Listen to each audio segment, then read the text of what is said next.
আসসালামু আলাইকুম, আমি হাদি নর্থ বেঙ্গল এগ্রোতে আপনাদের স্বাগত।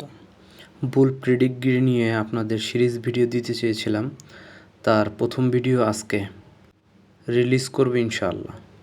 আমি কয়েকদিন আগে একটি ফেসবুক পোস্ট করেছিলাম যেখানে বলেছিলাম যে ষাঁড়ের মায়ের যদি দুধ উৎপাদন ক্ষমতা বেশি থাকে তাহলে সেই ষাঁড়ের বাছুরের কি মেয়ে বাছুরের কি দুধ উৎপাদন ক্ষমতা বেশি হবে কি না এবং জেনেটিক টেস্টের রেজাল্ট কি বলে সেটারই একটি বিশ্লেষণমূলক ভিডিও আজকে করতেছি।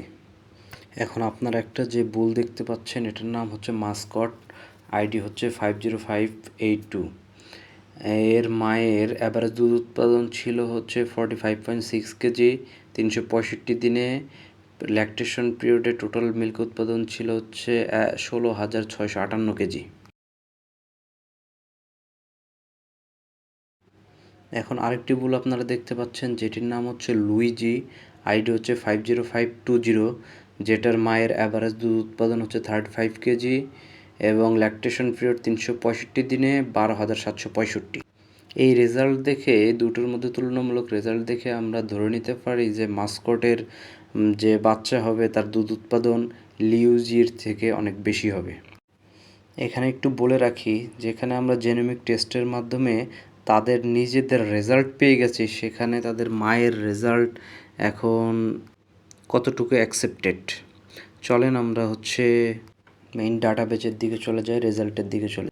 এখানে আমি একটু বলে রাখি, এখানে আমি এডিএল এর মোট 28টা বুলের পেডিগ্রি এবং ডাটাবেস রেডি করেছি, যার মধ্যে সবচেয়ে বেশি মিল্ক উৎপাদনের যে ক্যাপাবিলিটির যে বুলগুলো আছে তার মধ্যে 12টি সিলেক্ট করে আজকে আপনাদের সামনে একটা প্রেজেন্টেশন রেডি করেছি।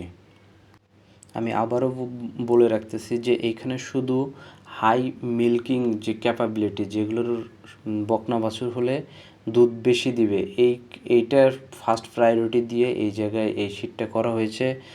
আপনারা চাইলে পরবর্তীতে আমি হচ্ছে ম্যাস্টাইটিস রেজিস্ট্যান্সের হাই প্রায়োরিটি দিয়ে একটি ভিডিও করব। ডোয়াটার পরে আবার এই বুলগুলোর মেয়ে বাছুরের কনসেপশন রেট বা ফার্টিলিটি রেট কেমন হবে সেটা নিয়ে একটা ভিডিও করব। এই বুলগুলো না, তাদের যে 28টা বুল আছে এর মধ্যে সবচেয়ে বেশি ফার্টিলিটির সারগুলো কোনটা হবে সেটা একটা নিয়ে ভিডিও করব। এবং সায়ার কাভিং এজ হচ্ছে মানে এই বুলগুলোর সিমেন্ট যে গাভীতে দেওয়া হবে সেই গাভীর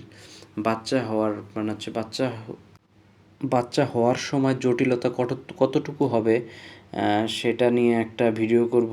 যে আপনারা হচ্ছে বকনা গরুতে কোন কোন বুলের সিমেন্ট নির্দ্বিধায় ইউজ করতে পারবেন 100% পিওর ব্লাড লাইনের বুলগুলোর। এখন যে শিটটি দেখতে পাচ্ছেন এটার ফার্স্ট কলামে বুল নেম, সেকেন্ড কলামে বুল নাম্বার, তারপর হচ্ছে মাদার অ্যাভারেজ মিল্ক কেজিতে আছে রেজাল্ট এই জায়গায় হচ্ছে 1 2 3 মানে হচ্ছে এটা হচ্ছে প্রথম, দ্বিতীয়, তৃতীয়, চতুর্থ এইভাবে 12 নম্বর সিরিয়াল পর্যন্ত দেওয়া আছে। আরেকটা হচ্ছে পিটিআই মিল্ক, এটারও রেজাল্ট আমরা হচ্ছে কেজিতে বের করে দেন রেজাল্ট তৈরি করেছি। এটাও 1 থেকে 12 পর্যন্ত রেজাল্ট আছে। তারপর হচ্ছে সোমাটিক সেলস স্কোরের একটা সেল আছে যার রেজাল্টটা দেওয়া হয়নি। ডিপিআর, ডোয়াটার প্রেগনেন্সি রেট বা এটা বলে হচ্ছে শেষের যে কলাম আছে এই জায়গায় আছে হচ্ছে সায়ার কাভিং এজ। চলেন এখন আমরা চলে যাই মাদার অ্যাভারেজ মিল্কিং, তো বুঝতে পারছেন এটা কি দেওয়া আছে। পিটিআই মিল্ক এখন আমরা দেখব। পিটিআই মিল্ক হচ্ছে প্রেডিক্টেড ট্রান্সমিটিং অ্যাবিলিটি, মানে হচ্ছে এই সার তার মেয়ে বাছুরের মধ্যে কতটুকু দুধ উৎপাদনের জেনেটিক্স বা ক্ষমতা দিতে পারবে, মানে হচ্ছে তার সন্তানের কাছে দুধ উৎপাদনের ক্ষমতা গড়ে কতটা বাড়বে অথবা কমবে, এটা আমরা পিটিআই মিল্ক দ্বারা বুঝতে পারবো। এখানে আমরা পিটিআই মিল্কের যে রেজাল্টটা সেটা দেখতে পাচ্ছি যে লুইজি, যার মায়ের অ্যাভারেজ দুধ উৎপাদন ছিল 35 কেজি, সে তার বাচ্চার মধ্যে দুধ উৎপাদন ক্ষমতা ট্রান্সমিট সবচেয়ে বেশি করতে পারবে, মানে হচ্ছে তার বাচ্চা যদি হয় তাহলে অ্যাভারেজের তুলনায় 625 কেজি দুধ উৎপাদন বেশি করতে পারবে। রেজাল্টের কলমে এটি 1 নম্বরে আছে। এই ক্ষেত্রে মাস্কট 8 নম্বরে চলে গেছে, যে মাত্র হচ্ছে 388 কেজি বেশি দুধ উৎপাদন করতে পারবে।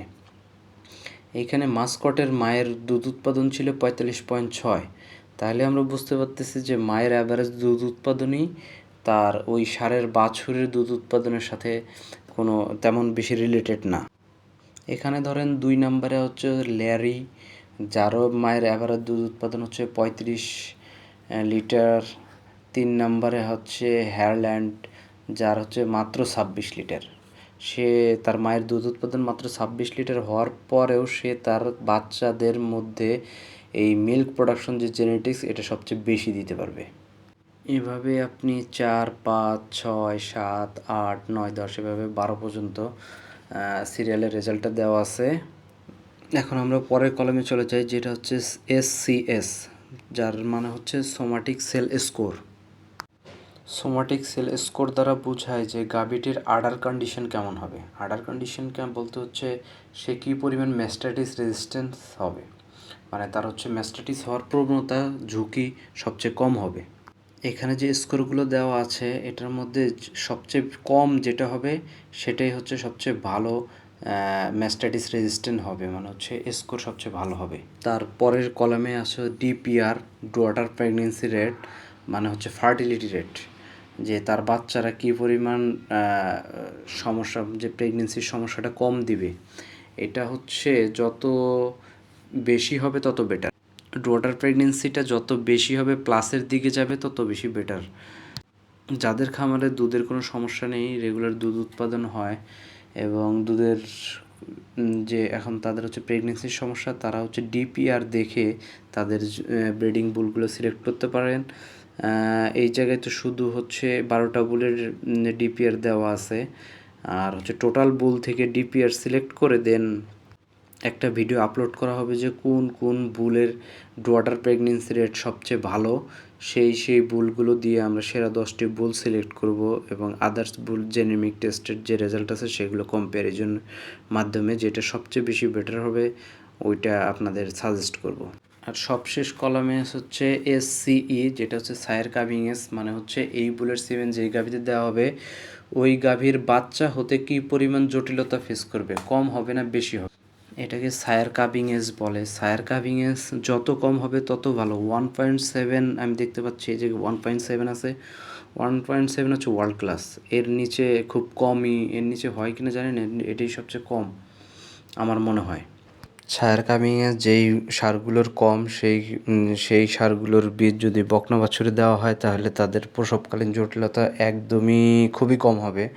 একদমই হবে না বললে ভুল হবে। ঠিক আছে, আজকে এই পর্যন্তই। পরের পর্বে আবার দেখা হবে ইনশাআল্লাহ। যারা ফেসবুক থেকে দেখছেন তারা একটু ফলো দিবেন, যারা ইউটিউব থেকে দেখছেন তারা সাবস্ক্রাইব করে পাশে থাকবেন। ধন্যবাদ।